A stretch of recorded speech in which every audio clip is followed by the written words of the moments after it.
Last के lecture में हमने डिस्कस किया था शॉर्टकट मेथड के थ्रू हम कैसे कैलकुलेट करते हैं कार्ल पियर्सन का कोएफिशिएंट ऑफ कोरिलेशन।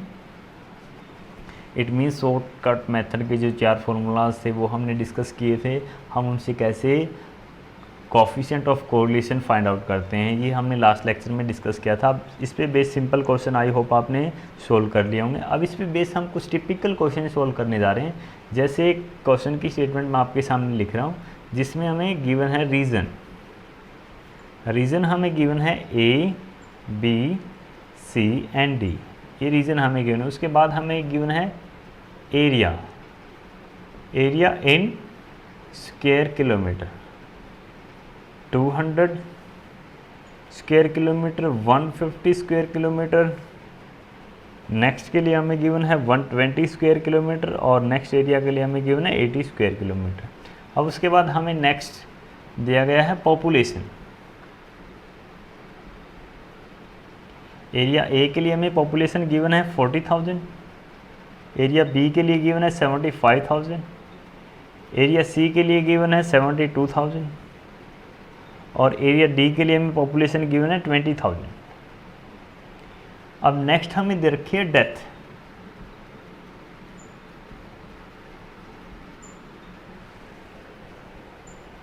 डेथ हमें दे रखी है एरिया ए के लिए, एरिया ए के लिए दे रखी है 480, एरिया बी के लिए हमें गिवन है 1200, एरिया सी के लिए हमें गिवन है 1080 और एरिया डी के लिए हमें गिवन है 280।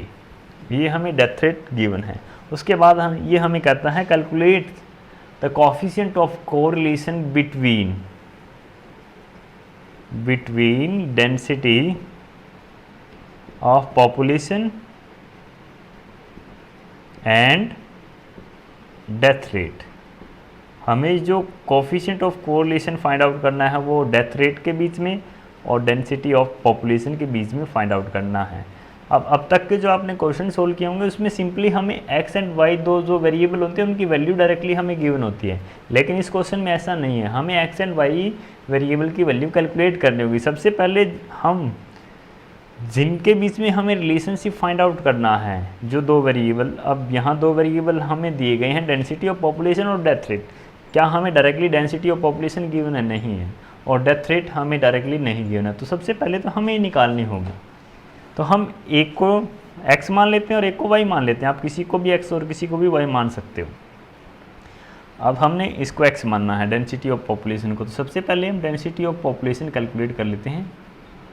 डेंसिटी ऑफ पॉपुलेशन, इसको हमने x मानना है तो x की वैल्यू हम कैलकुलेट करने जा रहे हैं। सबसे पहले देखो एरिया इन स्क्वायर किलोमीटर हमें गिवन है और पॉपुलेशन हमें गिवन है, ये इस रीजन के लिए है। अब एक रीजन ए कोई ऐसा क्षेत्र है जिसमें 200 स्क्वायर किलोमीटर का एरिया और वहाँ 40,000 लोग रहते हैं। 200 स्क्वायर किलोमीटर में 40,000 लोग रहते हैं।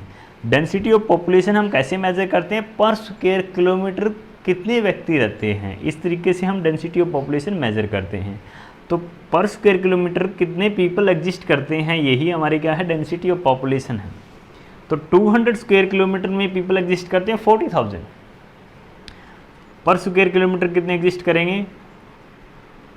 अगर 200 स्क्वायर किलोमीटर में 40,000 व्यक्ति रहते हैं तो 1 स्क्वायर किलोमीटर में कितने रहेंगे? 40,000 डिवाइड बाय 200। अब इस तरीके से जब हम इसको सोल्व करेंगे तो ये आ जाएगा 200। तो फर्स्ट के लिए हमारी जो डेंसिटी ऑफ पॉपुलेशन है वो आई है 200। अब इसी तरीके से सेकंड रीजन के लिए हम फाइंड आउट कर लेंगे। अब इसमें टोटल एरिया हमारा 150 स्क्वायर किलोमीटर और टोटल नंबर ऑफ पर्सन हमारे 75,000 है। तो नंबर ऑफ पर्सन को हम डिवाइड कर देंगे एरिया, टोटल एरिया से, तो पर square kilometre number of people हमारे सामने आ जाएंगे। वही हमें कैलकुलेट करनी है डेंसिटी ऑफ पॉपुलेशन। तो इसको 150 से डिवाइड करेंगे तो ये हमारे पास आ जाएगा, 0 से 0 कैंसिल होगी और 500।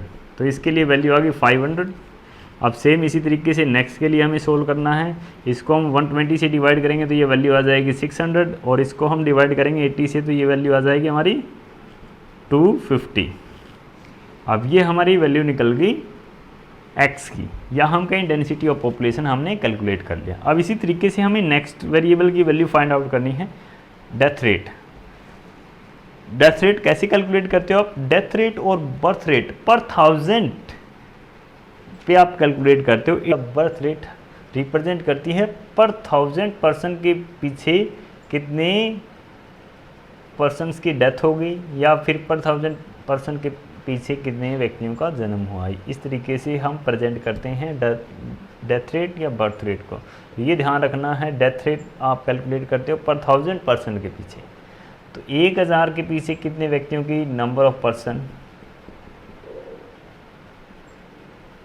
1000 व्यक्तियों के पीछे कितने व्यक्तियों की डेथ हो जाती है, यही रिप्रेजेंट करती है क्या, डेथ रेट। तो यही हमें यहाँ कैलकुलेट करनी है, डेथ रेट। यहाँ डेथ हमें गिवन है, नेक्स्ट हम निकाल लेंगे डेथ रेट, मृत्यु दर। अब मृत्यु दर 1000 के पीछे कितने व्यक्ति मरते हैं, यही हमारी क्या है, मृत्यु दर है। अब जैसे 1000 के पीछे 10 व्यक्ति मरते हैं तो हमारी मृत्यु दर क्या है, 10 है, ठीक है। तो अब हमें यहाँ डेथ रेट कैलकुलेट करनी है। यहाँ देखो टोटल मिलाकर के 40,000 पीपल हैं इस रीजन में, 40,000 व्यक्ति हैं और 480 व्यक्तियों की मौत हो जाती है। तो अगर व्यक्ति हमारे 40,000 है तब मौतें कितनी हैं, 480। अगर व्यक्ति हमारे 1 हों तो मौतें कितनी होंगी, 480 डिवाइड बाय 40,000। हमें निकालनी कितने के पीछे है, अगर व्यक्तियों की संख्या 1000 हो तो क्या होगा, यहाँ मल्टीप्लाई में आ जाएगा 1000। तो इस तरीके से जब हम निकाल लेंगे डेथ रेट, तो इसके लिए डेथ रेट हमारी आ जाएगी, इसको जब हम डिवाइड करेंगे तो ये हमारी डेथ रेट पहले रीजन के लिए, ए रीजन के लिए 12 आ गई। बाकी सभी रीजन के लिए इसी तरीके से हम कैलकुलेट करेंगे। कैसे कैलकुलेट करोगे आप, नंबर ऑफ डेथ कितनी है और वहाँ की पॉपुलेशन कितनी है उससे डिवाइड कर दोगे। अब जैसे नेक्स्ट के लिए डेथ हमारी हुई 1200, कितने पीपल थे टोटल, 75,000।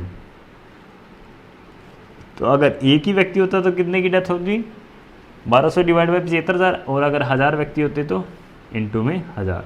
इसी तरीके से सेम सभी के लिए आपने कैलकुलेट करना है। जब आप इसको डिवाइड करोगे तो 75 से तो ये आ जाएगा आपका 1, यहाँ कितने लगे 25 और 45,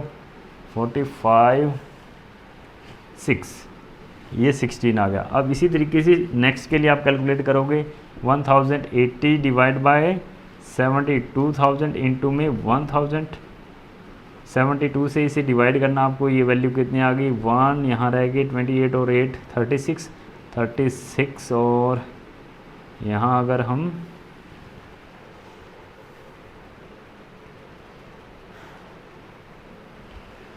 72 और 5 से अगर हम करें 5, 10 और हाँ ये 5 पे चला जाएगा अब नेक्स्ट के लिए।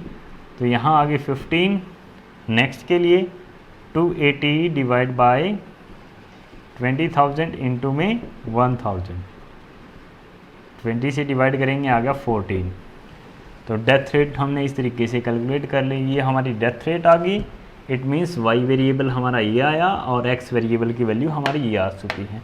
अब एक्स एंड वाई वेरिएबल की वैल्यू हमारे पास है। अब हम कार्ल पियर्सन का coefficient of correlation find out कर सकते हैं इजीली। तो इस तरीके से अगर आपको इस तरीके की स्टेटमेंट दी जाती है तो आपने ध्यान से स्टडी करना है और पहले जिनके बीच में आपको रिलेशनशिप फाइंड आउट करना है उनकी वैल्यू आपको इस तरीके से निकालनी होगी, अगर किसी क्वेश्चन में आपको डायरेक्टली नहीं दी जाती तो। ठीक है, तो हमने यहाँ वैल्यू निकाल लिया, बाकी चीज़ें हम रफ कर देते हैं। सिर्फ एक्स एंड वाई वेरिएबल की वैल्यू यहाँ नोट कर लेते हैं। एक्स की वैल्यू हमारी है 200, यहाँ रीजन भी साथ साथ लिखते चलता हूँ मैं, A B C and D, 4 region थे हमारे पास। 200, 500, 600 एंड 250। और वाई वेरिएबल की वैल्यू हमें गिवन है, सॉरी हमने कैलकुलेट की है 12, 16, 15 एंड 14। ठीक है, अब हमें कैलकुलेट करना है कार्ल पियर्सन का कोफिशिएंट ऑफ कोरिलेशन, जो कि लास्ट डे हमने एक मेथड डिस्कस किया था जिसमें फोर्थ फार्मूला हमारा क्या था, फोर्थ फार्मूला हमारा था n इंटू में summation of dx into dy minus summation dx into में समीशन डी वाई, इसको डिवाइड करना था हमें अंडर रूट एन इंटू में summation of D X square minus summation of D X का होल स्क्वेयर इंटू में N into summation D Y square minus summation D Y का whole square. ये fourth formula था हमारा। अब इस फॉर्मूले के अकॉर्डिंग हमें वैल्यू कैलकुलेट करनी है। एन की वैल्यू हमारे पास है, एन इज इक्वल टू क्या है, एन इज इक्वल टू 4 है, तो एन की वैल्यू तो हमारे पास है। दूसरी चीज़ हमें क्या चाहिए, summation D X summation D Y, summation D X and D Y का मल्टीप्लाई और समीशन डी एक्स स्क्वेयर और समीशन डी वाई स्क्वेयर हमें चाहिए। तो इसके लिए हम क्या करेंगे, ये शॉर्टकट मेथड का फॉर्मूला है तो इसीलिए हम डेविएशन एज्यूम मीन से लेते हैं। तो पहले हम एक एज्यूम मीन ले लेते हैं। एक्स के लिए हमने एज्यूम मीन ले लिया, मान लेते हैं ए, तो यहाँ A1 हमारा कितना है 600, एक्स के लिए एज्यूम मीन हमने लिया है 600 और वाई के लिए हमने लिया है A2 जिसे हम बोल सकते हैं 15। ठीक है, अब जब हम dx कैलकुलेट करेंगे तो dx आप कैसे कैलकुलेट करोगे, x माइनस a, इस तरीके से कैलकुलेट करोगे। x की वैल्यू 200 है, 200 माइनस 600 माइनस के 400 माइनस के 100 ज़ीरो, यहाँ आ गया आपके 350, ये भी माइनस के। ठीक है, तो इस तरीके से आपने समीशन dx फाइंड आउट किया। अब जब लास्ट डे मैंने आपको बताया था कि लास्ट से लास्ट डे की जो कोफिशिएंट ऑफ कोरिलेशन है वो free from change of scale और free from change of origin है, तो इसीलिए हम अपनी कैलकुलेशन इजी करने के लिए इसको एक कॉमन फैक्टर से डिवाइड कर सकते हैं। हमें फॉर्मूले में कोई चेंज करने की आवश्यकता नहीं होगी क्योंकि ये फ्री है फ्रॉम चेंज ऑफ स्केल और फ्रॉम चेंज ऑफ ओरिजिन, तो हम इसे एक कॉमन फैक्टर से डिवाइड कर सकते हैं ना। तो हम इसे एक कॉमन फैक्टर से डिवाइड कर देते हैं, dx डिवाइड बाई यहाँ कॉमन फैक्टर 50 से हम डिवाइड कर देते हैं। तो यहाँ dx डैश मान लो या आप dx भी लिख सकते हो, कॉमन फैक्टर से डिवाइड करके आपने लिखा है तो यहाँ जो वैल्यू आ गई हम dx डैश ही लिखते हैं। यहाँ वैल्यू आ गई हमारी 8 माइनस का, यहाँ माइनस के 2 0 माइनस का 7, तो ये वाली वैल्यू dx की हम यूज़ कर सकते हैं। अब इनका टोटल कर लो ताकि समीशन ऑफ dx डैश हमें पता चले। समीशन ऑफ dx डैश हमारा आ जाएगा माइनस का 17। अब ये dx का हो गया। अब dx स्क्वेयर भी हमें चाहिए, dx डैश का स्क्वेयर हम कैलकुलेट कर लेते हैं। 64 4 0 49, जब इनका टोटल हम करेंगे तो ये आ जाएगा हमारा 53 प्लस 117, dx डैश का स्क्वायर आ गया हमारा 117। अब हमें चाहिए dy कैसे कैलकुलेट करेंगे, y माइनस a2 इसी तरीके से हम निकालेंगे ना, y माइनस a2, क्योंकि यहाँ क्या है a2 हमारा 15 है और ये y वेरिएबल हमारा y है। तो y माइनस a2 जब हमने किया 12 माइनस 15 जब हम करेंगे -3, नेक्स्ट के लिए 1, नेक्स्ट के लिए 0 और नेक्स्ट के लिए -1। जब टोटल हम करेंगे तो ये आ जाएगा -3। अब इसको देखो हमें कॉमन फैक्टर से डिवाइड करने की आवश्यकता नहीं क्योंकि ये पहले ही छोटी संख्या है, तो हम डायरेक्टली इसका स्क्वायर कर लेते हैं, dy स्क्वायर 9101, टोटल हमारा कितना आ गया 11। अब हमें लास्ट चीज़ एक और चाहिए जो dx into dy, dx dash हमें यहाँ लेना है, dx dash into dy, dx dash हमारा कितना है -8 इंटू में -3 24 -2 0 एन प्लस का 7, क्योंकि ये माइनस का और ये भी माइनस का तो ये प्लस का हो जाएगा। तो ये आ गया हमारा कितना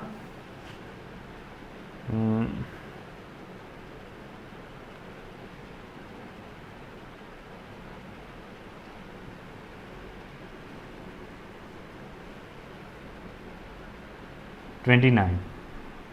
ठीक है, अब हमें क्या करना है, सिंपली इस फॉर्मूले में वैल्यू पुट कर देनी है। जब हम वैल्यू पुट करेंगे n हमारा कितना है n हमारा 4 है, 4 इंटू में summation of D x into d y हमने कितना कैलकुलेट किया 29, 4 into 29 minus summation of D x हमारा कितना है, डी एक्स डैश यूज़ कर रहे हैं हम तो यहाँ डी एक्स डैश लिख लेंगे हम, यहाँ भी डी एक्स डैश और यहाँ भी डी एक्स डैश और यहाँ भी डी एक्स डैश, ठीक है। तो यहाँ summation of D x dash कितना है, ये हमने कैलकुलेट किया था, summation of D x dash minus का 17 है, माइनस 17 इंटू में summation of d Y, summation of d y हमारा कितना है माइनस का 3, माइनस 17 इंटू में माइनस का 3, ये ऊपर वाली वैल्यू हमने पुट कर दी। अब इसके नीचे जो वैल्यू है हम वो भी पुट कर देते हैं, अंडर रूट एन हमारा 4 है इंटू में summation of D x dash का square, summation of D x dash का स्क्वायर हमारा कितना है 117, 4 इंटू में 117 minus summation of D x dash square, summation of D x dash square हमारा कितना है 117, नहीं सॉरी डी एक्स डैश का होल स्क्वायर है, यहाँ डी एक्स डैश हमारा कितना है 17, तो माइनस 17 का होल स्क्वायर इंटू में 4 इंटू में d Y, summation of d y square, summation of d y square हमारा कितना है 11 इंटू में 11 minus summation of d Y का whole square, summation of d y हमारा कितना है 3 माइनस 3 सॉरी माइनस 3 का होल स्क्वायर। अब ये वैल्यू हमने पुट कर दी। अब इसे अगेन हमें सोल्व करना है। जब हम सोल्व करेंगे आपने कैलकुलेटर की मदद से सोल्व कर लेना है, क्योंकि कैलकुलेटर आपको पता ही आपको अलो है एग्ज़ाम में। तो जब हम इसे सोल्व करते हैं तो ये तो आ जाता है हमारा 29 इंटू 4 116 माइनस माइनस के 17 और माइनस का 3, माइनस माइनस प्लस हो गए और बाहर माइनस है तो यहाँ माइनस रह जाएगा 51। अब इसके नीचे वाली वैल्यू हम सोल्व कर लेते हैं। 4 इंटू में 117, 4 इंटू में 117 ये आ गया आपका अंडर रूट 468 माइनस 17 का स्क्वायर हमें करना है। माइनस 17 है तो स्क्वायर जब हम करेंगे तो सिंबल तो प्लस का ही हो जाएगा हमारा। जब इसका स्क्वायर हम करेंगे तो ये आ जाएगा 289 इंटू में अंडर रूट 4 इंटू में ये हमारा कितना है 11, 4 इंटू में 11 44 माइनस 3 का स्क्वायर, माइनस 3 का स्क्वायर है तो प्लस का हो जाएगा सिंबल, तो बाहर माइनस का तो माइनस का रहेगा 9, 44 इंटू में सॉरी 44 माइनस 9। अब इसको अगेन जब हम सोल्व करेंगे ये हमारी वैल्यू कितनी रह जाएगी 50 और 15 65 डिवाइड बाय, जब हम इसको लेस करेंगे 468 में से लेस करेंगे 289, ये वैल्यू रह जाएगी हमारी 179 इंटू में अंडर रूट, यहाँ वैल्यू हमारी रह जाएगी 35। जब 35 और 179 की मल्टीप्लाई हम करेंगे तो वैल्यू हमारी आ जाएगी 65 divide by under root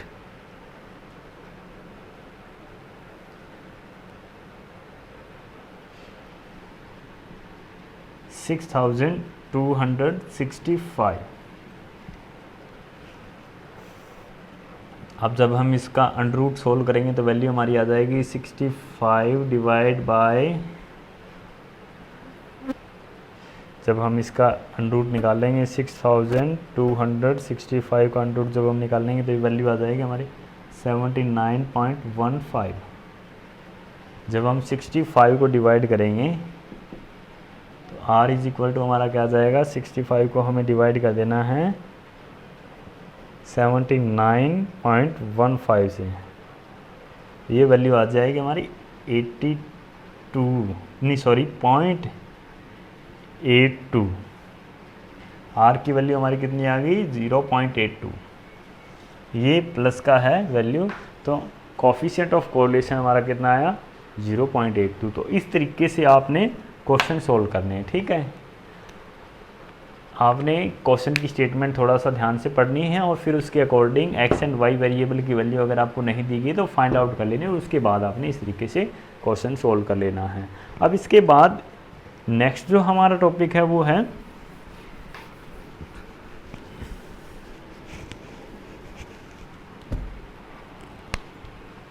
original value से। ओरिजिनल वैल्यू का यूज़ करके हम कोफिशिएंट ऑफ कोरिलेशन कैसे फाइंड आउट करेंगे।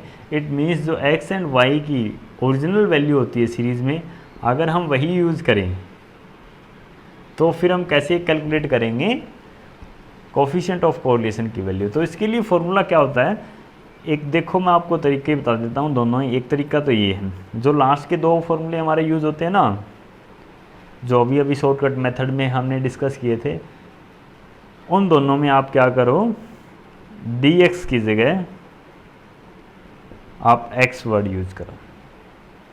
हमारा देखो एक बार फॉर्मूला क्या था शॉर्टकट मेथड के थ्रू, n इंटू में summation of dx into dy, sorry ये फॉर्मूला हमारा इस तरीके से था, n इंटू में summation of dx into dy minus summation of dx into में summation of dy divide by under root n into में समीशन ऑफ dx का स्क्वायर माइनस समीशन dx का होल स्क्वायर इंटू में under root n into में summation of dy का square minus summation dy का whole square. ये इस तरीके से था हमारा फॉर्मूला नंबर फोर्थ ये था। अब इसमें आपको क्या करना है, सिंपली अगर आप ओरिजिनल वैल्यू यूज़ करते हो तो एक तो अगर आपको ये फॉर्मूला मेमोराइज है तो आप इजीली क्या करो, n इंटू में यहाँ आप dx की जगह रखो सिग्मा x एंड यहाँ dy की जगह आपने y रखना है तो सिग्मा xy हो, समीशन ऑफ xy हो गई आपका। यहाँ माइनस में आपने इसकी जगह x वर्ड यूज़ करना है तो समीशन ऑफ x इंटू में समीशन ऑफ y, ठीक है।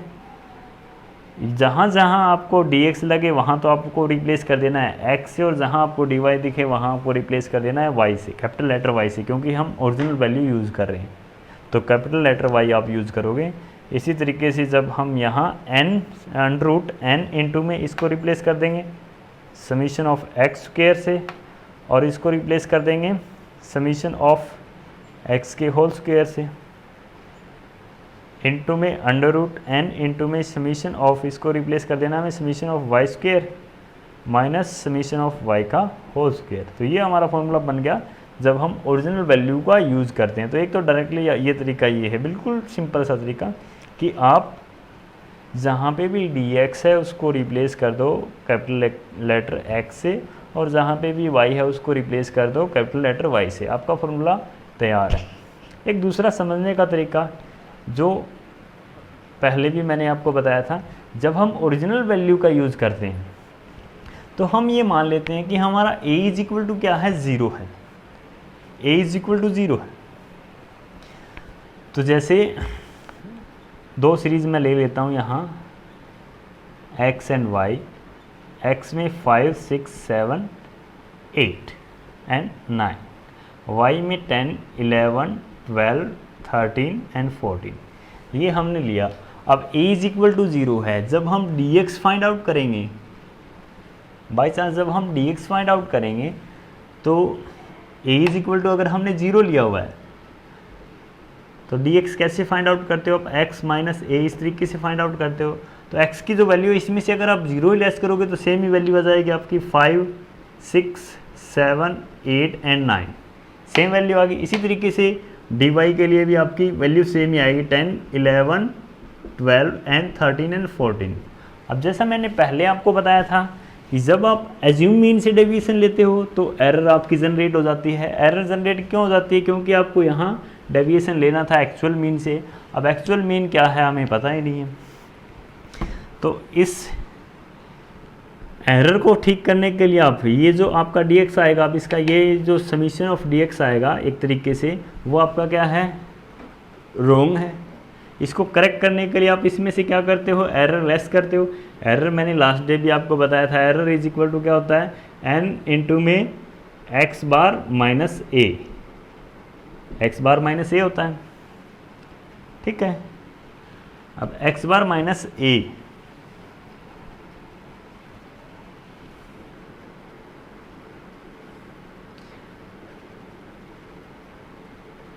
इसको एक्स बार माइनस ए को आप क्या लिख सकते हो, डी एक्स बाई एन आप लिख सकते हो। तो d x is equal to क्या आ गया आपका, एन इंटू में d x divide by n. इस तरीके से आप एरर इसमें से लेस कर सकते हो।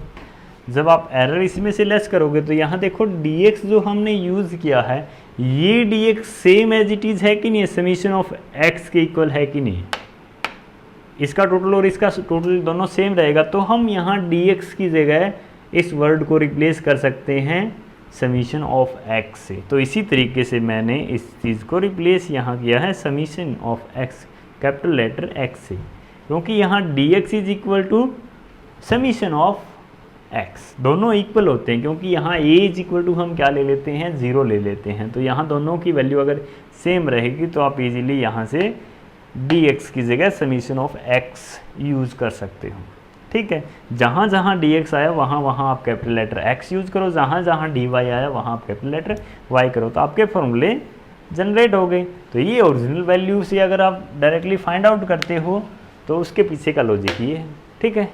अब इस पे बेस्ड जितने क्वेश्चन आपसे बन पड़े सोल्व कीजिएगा, बाकी के हम नेक्स्ट क्लास में डिस्कस करेंगे। Thank you.